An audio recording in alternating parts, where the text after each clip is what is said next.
Oi, oi, gente. Meu nome é Fernanda Lisboa. Eu sou aluna da Unicuritiba. Estou me formando em design de animação. E eu vou falar um pouquinho sobre teoria da cor e aplicação dela na luz e sombra. O que eu vou estar mostrando para vocês pode ser aplicado em qualquer programa e também pode ser aplicado tanto em qualquer tipo de material. Pode ser aplicado de qualquer jeito, em qualquer material, independente do que você utiliza para fazer os seus desenhos e ilustrações. Bom, hoje eu vou estar falando sobre três tipos de combinação da teoria das cores, né? São três tipos de combinação de, bem, cores. Então vamos começar. A primeira coisa que eu vou falar é sobre quais são as características que as cores têm. Elas são divididas em três tipos de. Um, três tipos de ideia, né? Você tem a tonalidade, que é referente à cor em si. E ela na tabela, quando você pega uma roda cromática, ela é essa área de fora aqui, essa área externa. Bem, ela indica qual tonalidade você está mexendo. A gente tem a saturação, ou saturation, né? Que ela indica a pureza da cor. Tem gente que chama de pureza. E ela basicamente fala qual a intensidade da cor que você está usando. E ela é horizontal, né? Você encontra ela opa! Você encontra ela assim na tabela, olhando de cá pra lá, né? Ela sempre está no horizontal. Isso aqui é a saturação. Vamos botar uma flechinha aqui e falar que esse aqui é o H, que é de hue, né? Que é a nossa tonalidade. E o valor tonal, que é o quanto de branco ou o quanto de preto vai nessa mistura. E o valor tonal, ele é encontrado aqui. Deixa eu mudar a cor para ficar fácil para vocês verem. O valor tonal ele é visto dessa forma aqui. Vou pegar aqui preto. Esse aqui é o VT, né? Valor tonal. E esses são os três princípios que formam a cor. Né? Você mexe com a tonalidade, com a saturação e com o valor tonal para conseguir várias variedades de uma mesma cor ou de várias cores. E a gente tem a roda cromática, né? Que é aquela coisa que a gente tá cansado de ver e que a gente aprendeu quando muito pequeno, né? A gente tem as cores primárias aqui, que são azul, azul. Opa, deixa eu mudar a cor. A gente tem aqui o azul, o vermelho e o amarelo, que são nossas cores primárias e elas dão origem a todas as outras, né? São várias misturas. E a gente pode separar elas entre cores frias e quentes. E utilizando só esse conhecimento que eu acabei de passar para vocês sobre a saturação, valor tonal e tonalidade, só usando esses três princípios e a diversificação entre cores frias e cores quentes, a gente já pode começar a pensar em como a gente vai aplicar isso relacionando luz e sombra nos desenhos. O jeito mais fácil que você tem de pensar sobre isso, ou pelo menos o jeito que eu normalmente pinto, é você separa cores frias e cores quentes. E é muito mais fácil para a gente associar cores quentes com a sua fonte de luz. Por que, Fer? Porque a gente tem o sol, que é quente. Uau, né? Mas a maior fonte de luz e sombra que a gente tem nos desenhos é o sol. A gente tem lâmpadas que também passam uma sensação térmica ah, maior, né? E as nossas sombras a gente relaciona com cores frias. Som. E nossas sombras são cores frias.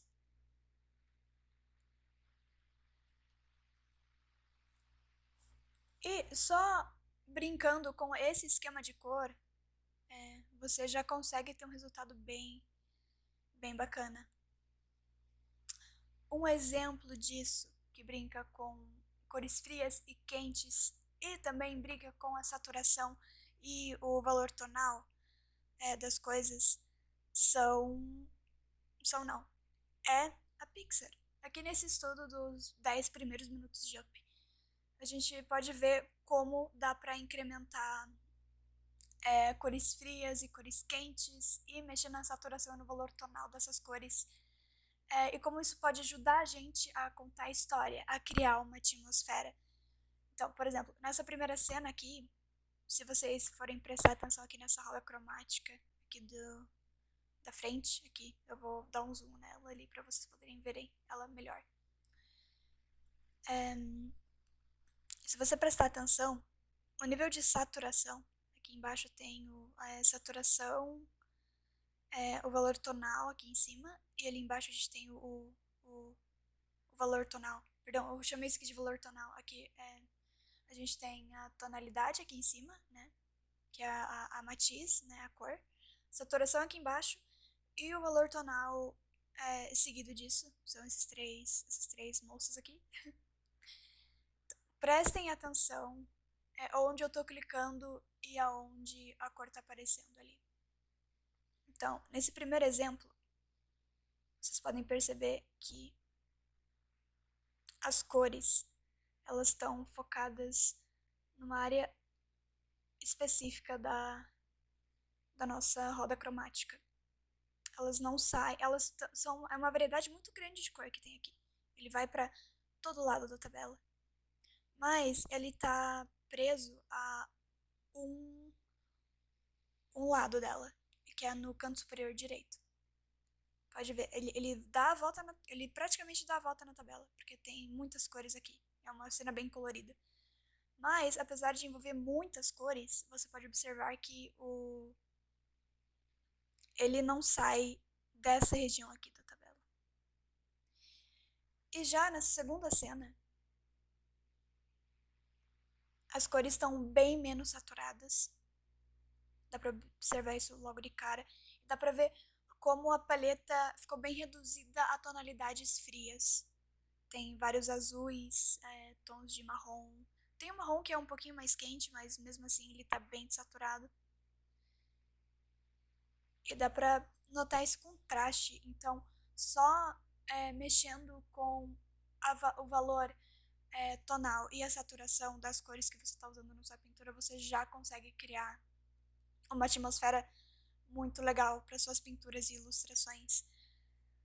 Um, mas, se você quiser mais jeitos de incrementar a sua pintura e incrementar a sua luz e sombra e mudar a percepção do espectador em relação ao seu desenho, você pode usar também uma combinação monocromática. Que é isso? Mono vem de um, certo? Mono é um só. E cromático é croma, que é cor, que é matiz. E matiz é a tonalidade.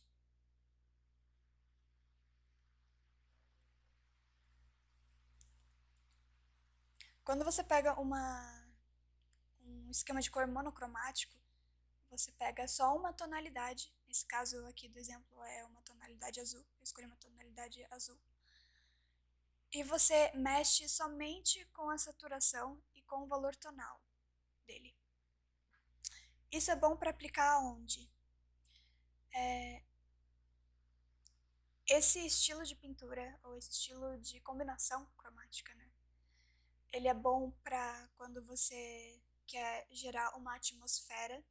Então, várias cores representam várias coisas. Isso já está meio que impregnado no nosso subconsciente, né? Aquela coisa de, ai, rosa é paixão,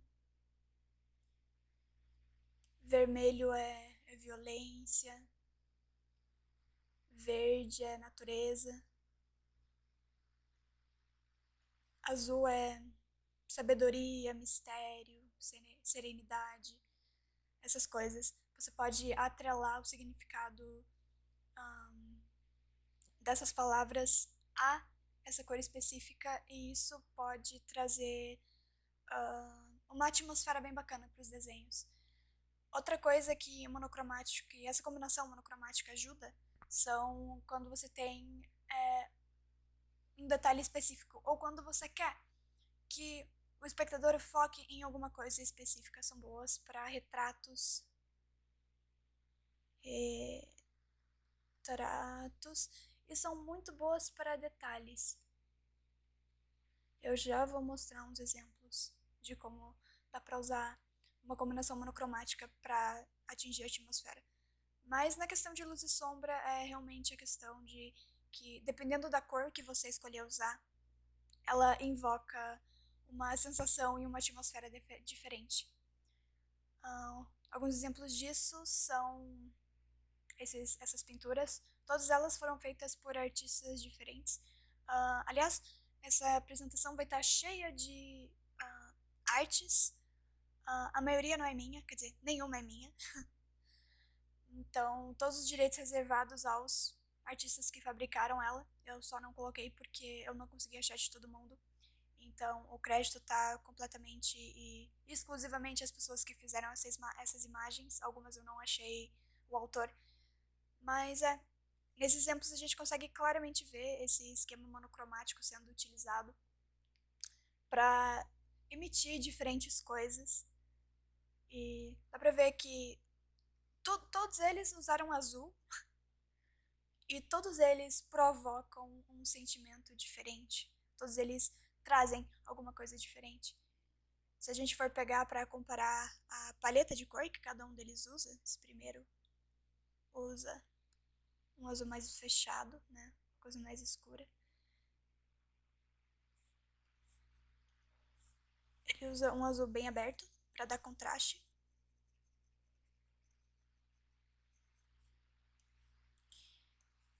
E ele vai pegando variações entre essas duas cores para formar esse cardume. Nessa segunda imagem dessa pessoa se afogando, tadinho. É um azul mais esverdeado, mas ainda assim é um azul. Dá pra ver aqui em cima, onde ele tá indo na tabela, na roda cromática. Ele saturou bastante aqui pra ter esse branco que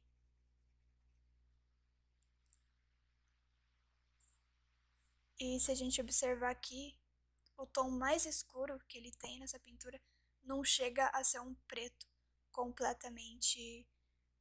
O valor tonal dele não chega a ser maximizado. Não é bem um preto, é um azul bem escuro. E isso é um ponto muito interessante. É muito raro você pegar um quadro ou uma pintura, mesmo que digital, que use o preto ou o branco puro. Por que isso? Porque tanto o preto quanto o branco são cores muito, muito difíceis de se conseguir naturalmente. Tipo, é muito difícil você encontrar uma fonte de luz que seja 100% branca ou 100% preta ou não tenha nem, tipo, a não, tipo, a luz não vai chegar lá ao ponto de algo ser preto, sabe? Mesmo quando você tá trabalhando numa escala cinza, né? Mesmo assim, é difícil demais você pegar alguém que realmente use tanta variação tonal que chega ao preto. Normalmente para antes disso. E vocês já vão entender mais do porquê isso lá na frente. Mas vamos voltar aqui para esse terceiro e último quadro. De novo, dá para ver o contraste de azul, né? Ainda mais que seja um contraste muito grande, ainda assim continua sendo da mesma paleta de cor. E veja só como só brincando com valores, né? Com valores e com a saturação, você já consegue criar toda uma atmosfera e ter todo um ambiente tanto convidativo, como eu, pelo menos essa é a impressão que esse, essa primeira imagem aqui me passa, né? É uma coisa bem convidativa, mágica e fantástica. Essa segunda aqui me traz a sensação de, né, desespero, de solidão, a pessoa tá afogando.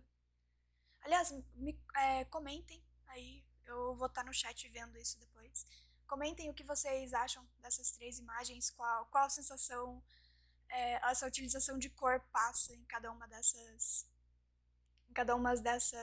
utilizações da cor azul. E esse terceiro me traz uma sensação e uma atmosfera mais misteriosa, assim, com esses cogumelos e as flores e o caminho. Bom, vamos falar um pouco sobre outra combinação. Cores análogas. Essa combinação de cor, ela pega cores que estão adjacentes uma à outra. São cores que estão perto uma da outra na roda cromática. Nesse caso aqui, a gente pegou o verde, o amarelo e essas duas tonalidades de verde. E essas cores, elas são boas de se utilizar. Qualquer instância da tabela que você pegar, qualquer momento da tabela que você pegar, com essas três cores, raramente a combinação não funciona, porque é uma coisa muito natural. A gente vê muito dessa combinação de cores no nosso dia a dia.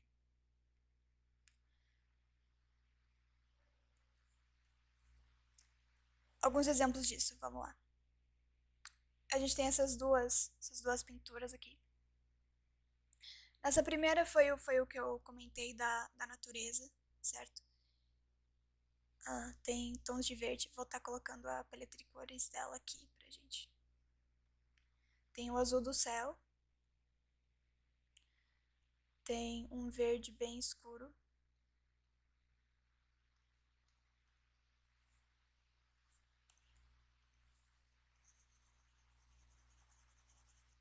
E tem esse verde mais claro aqui.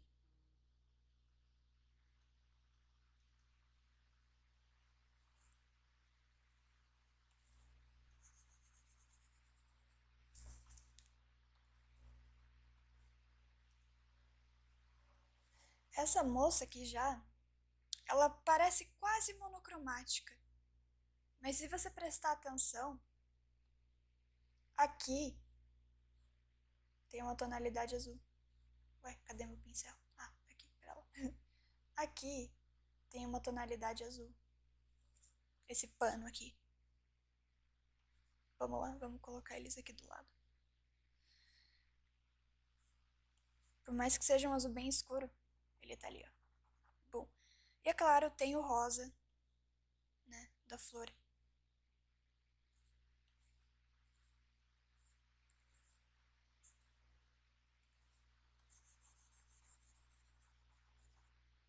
E o resto da imagem é roxa.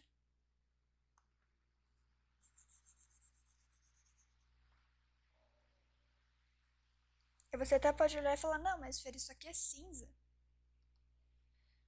Então a gente pode aumentar a saturação pra ver o quão... Opa, eu fui na Petrucci errado, pera lá. Se a gente aumentar a saturação, a gente consegue ver claramente que, na verdade, é um roxo bem roxo que tá aqui. E são cores que estão próximas umas das outras na roda cromática, se a gente voltar aqui para as cores análogas, olha elas aqui. Opa, olha elas aqui. Ui, ela estava usando essa roda cromática aqui, essa parte da roda cromática. O que nos leva à nossa terceira combinação, né, que são as cores complementares. Essa combinação ela é muito famosa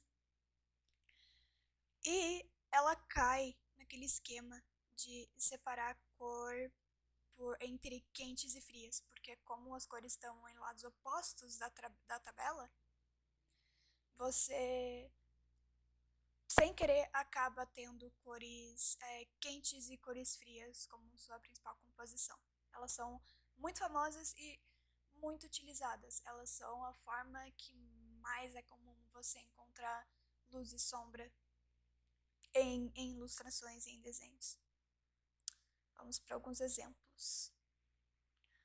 A gente tem a primeira pintura aqui, né? Ela traz essa coisa de vermelho e verde, que aliás é uma combinação muito conhecida e muito utilizada. Vamos botar as combinações aqui, tô no cantinho. Então a gente tem aqui o vermelho. E o verde do vestido, da grama, das coisas em volta. E o verde, ele é tanto... O verde não, perdão. O vermelho, ele tá presente tanto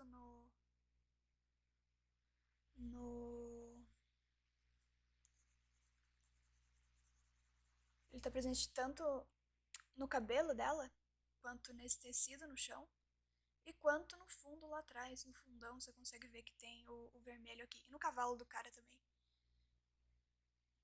E daí aqui a gente tem o pôster do Aladdin, que também utiliza dessa técnica. Aliás, essa técnica é muito famosa em posters, porque as cores complementares, bem, elas se complementam. E isso traz atenção, isso chama atenção. Então a gente tem aqui o roxo, né? E o amarelo. Como cores complementares. E esse terceiro exemplo é um exemplo que eu acho muito legal, porque ele mostra na prática como que ficaria quando você utiliza essas técnicas em relação à sua luz e sombra. Então, eu gosto como quanto mais longe das cozinhas você fica e você fica mais perto dessa sala de estar aqui, né? Mais aconchegante parece que é. Isso tira essa frieza da luz que vem da janela. Tipo, aqui é uma área muito mais fria e menos convidativa do que essa área aqui.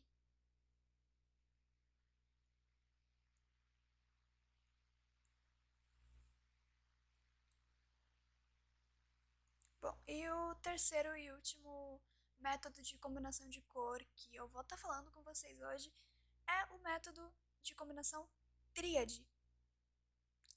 Esse método de combinação, ele é o método das cores primárias. Então, se a gente pegar aqui, é vermelho, né, azul e amarelo. Eles são cores tríades.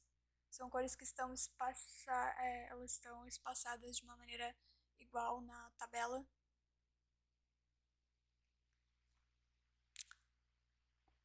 E elas são muito interessantes, porque elas estão ligadas como o espaçamento delas é maior, né? Elas normalmente estão ligadas com uma questão muito colorida.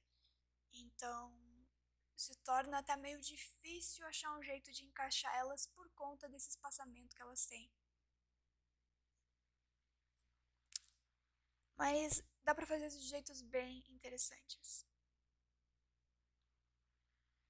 Alguns exemplos disso. Aqui nessa imagem intitulada número 3, a gente consegue ver como utilizar isso em questão de luz e sombra. E aqui nessa água viva super coloridona, a gente consegue pegar aqui as cores principais que estão aqui, são as cores primárias. A gente tem o azul. Opa, um segundinho. A gente tem o azul. A gente tem o amarelo. O amarelo dos peixes e do cabo aqui, né? E a gente tem o vermelho, tanto dos peixes quanto dessa área de dentro dela.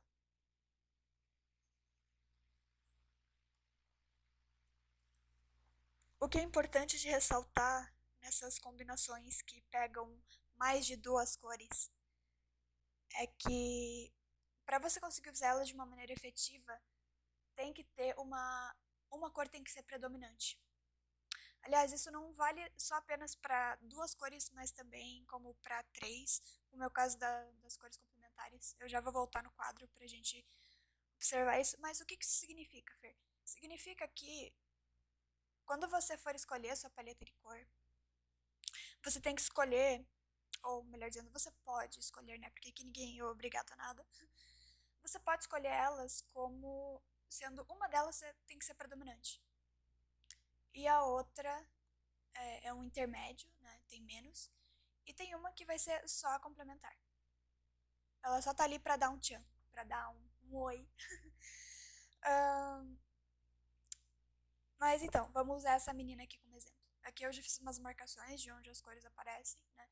Mas a cor predominante dessa imagem é com certeza o amarelo. Ignorando o fundo, né? Porque aqui, tem o fundo aqui, né? A gente tem o amarelo aqui. Aqui. A gente tem o amarelo no rosto dela. Toda essa área aqui é amarela, né? A mão dela é tudo amarelo. O cabelo dela aqui também pega essa cor. Aqui é amarelo também. Então, a cor predominante daqui é o amarelo. O azul, ele vem como uma cor complementar aqui das sombras, né? O amarelo é a luz, o azul tá sendo utilizado aqui como sombra. Ele tem aqui no nariz, tem no pescoço, no cabelo. E o roxo, ele tá aqui como complemento. Ele tá aqui onde a luz não chega de jeito nenhum. Ele tá aqui embaixo nela. E um pouquinho aqui no nariz. E na boca. Isso é importante você saber fazer o equilíbrio entre essas cores, independente da combinação que você estiver usando. Mas em questão de luz e sombra, normalmente a estratégia mais legal de se fazer em questão de cor, quando você está usando mais de uma, né, é fazer justamente isso aqui. É o que está nessa imagem aqui. É escolher uma fonte de luz como uma fonte de luz, fazer ela ser o maior da sua imagem, né? Fazer ela ocupar maior espaço. Pegar uma cor intermediária de sombra e pegar uma cor para as sombras para as sombras que realmente não vão receber nem um pouco de luz.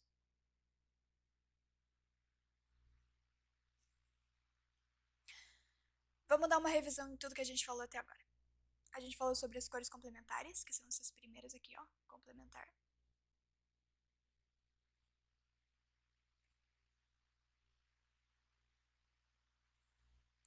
As análogas, que são irmãs, elas estão pertinho uma da outra. Análogas. A gente tem as tríades. E aqui em cima a gente tem as monocromáticas. Agora, ok, a gente já conhece um monte de combinação legal para aplicar na luz e sombra. Como que a gente aplica? Ou melhor, como que cada uma delas pode ser utilizada em luz e sombra? E é por isso que temos uma rodada especial de quiz. Sim, aqui a gente tem uma, duas, três, quatro, cinco bolinhas. Eu vou sombrear elas com combinações diferentes. Com combinações diferentes da teoria da cor que a gente acabou de ver. E vocês, meus amados, vão ter que me falar qual deles, qual combinação corresponde a qual bolinha. Então, lembrando mais uma vez, a gente tem as cores complementares, que são cores opostas uma à outra. Temos cores análogas, que são cores adjacentes. Temos tríades, que são separadas por um triângulo. E temos as monocromáticas, que é quando você só pega uma tonalidade e faz a sua sombra e sua luz a partir da variedade dessa tonalidade. Bom, vamos voltar para as bolinhas. Eu vou sombrear elas e vou dar um tempo para vocês colocarem no chat ou anotarem qual vocês acham que é a resposta. Foi.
Muito bem, o tempo foi.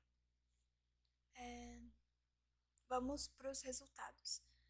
Essa primeira bolinha aqui, ela foi uma pegadinha minha. Mas ela, se a gente aumentar aqui toda a opacidade, a gente consegue ver aqui que ela foi sombreada com preto e branco.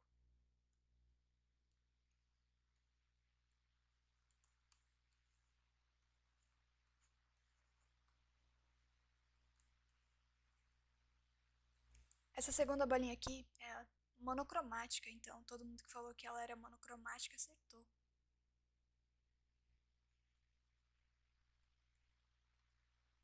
Essa terceira, ela é complementar.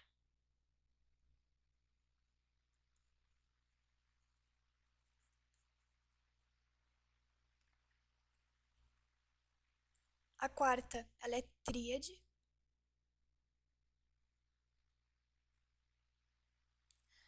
E a quinta é análoga.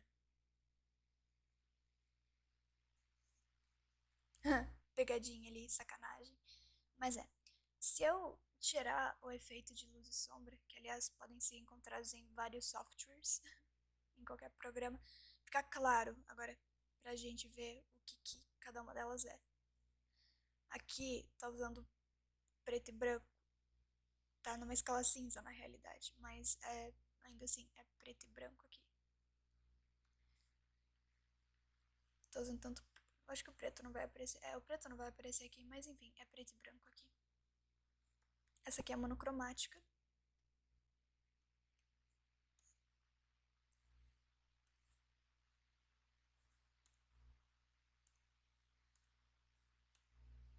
Se a gente pegar aqui, o valor mais claro dela é esse.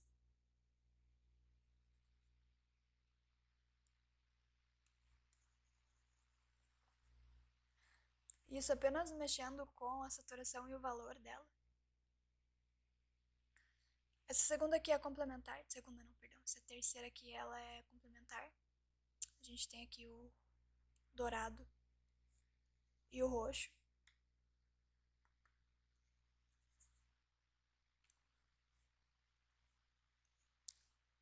A quarta é tríade. Então a gente tem aqui verde,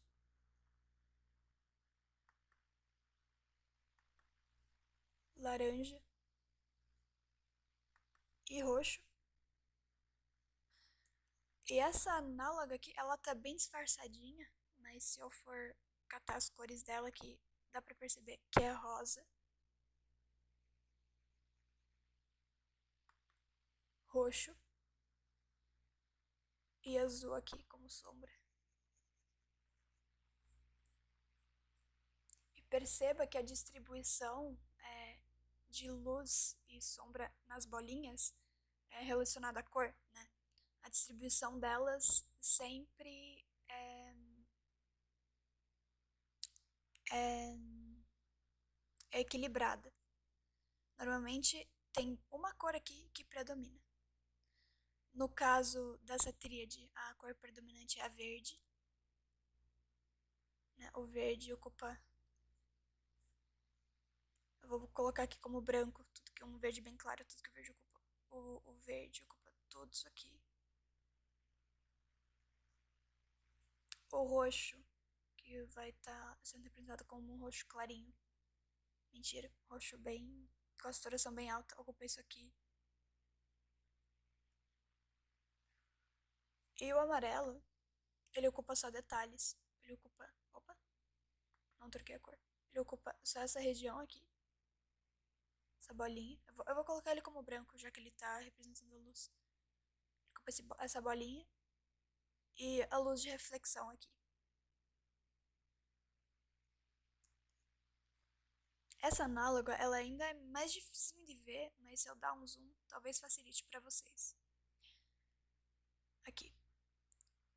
A cor predominante aqui nela é o roxo. O roxo tá aqui. Vamos aumentar diminuir a saturação dele para ficar mais fácil para vocês. O roxo ocupa tudo isso aqui. O rosa ocupa só algumas partezinhas, que são a mesma da bolinha tríade. Só ocupa o lugar onde a luz está batendo diretamente. E aqui um pouquinho do reflexo. E o azul, ele ocupa uma porção menor. Quer dizer, não tanto quanto o. Não é uma porção tão pequena quanto a luz, mas ainda assim é uma porção menor comparada ao roxo que está em tudo.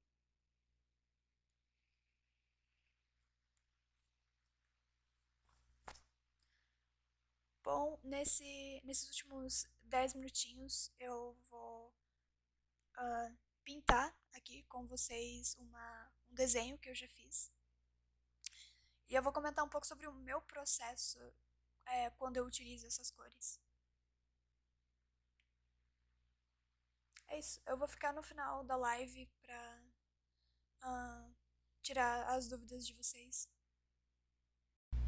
A primeira coisa que eu fiz foi estabelecer de onde minha luz vinha, né? E eu fiz isso utilizando o roxo e o amarelo, que são cores complementares. Dá pra perceber que o roxo é a cor predominante nesse caso. Depois eu coloquei mais uma camada de roxo e fiz uma cor monocromática, deixando bem claro pontos de luz.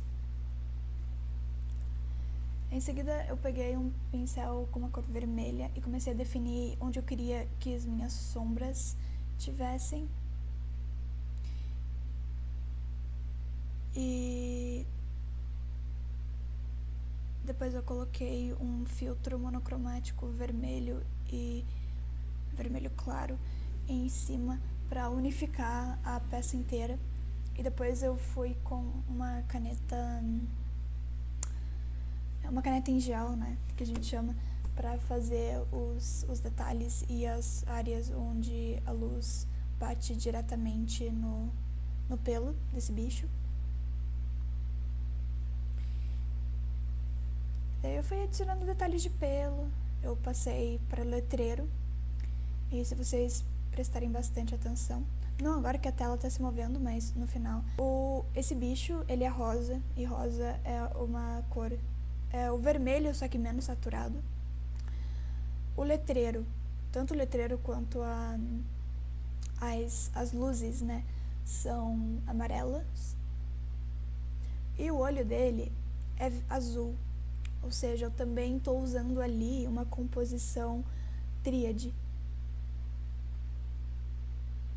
Depois disso eu coloquei as mesmas cores monocromáticas que eu usei para fazer a sombra dele antes, eu coloquei na tela inteira e eu coloquei nele, porque fazendo isso eu trago a sensação de que ele tá no mesmo ambiente que o fundo dele. E é esse meu processo. Eu estou aberta a perguntas e eu vou responder elas no chat. Muito obrigada.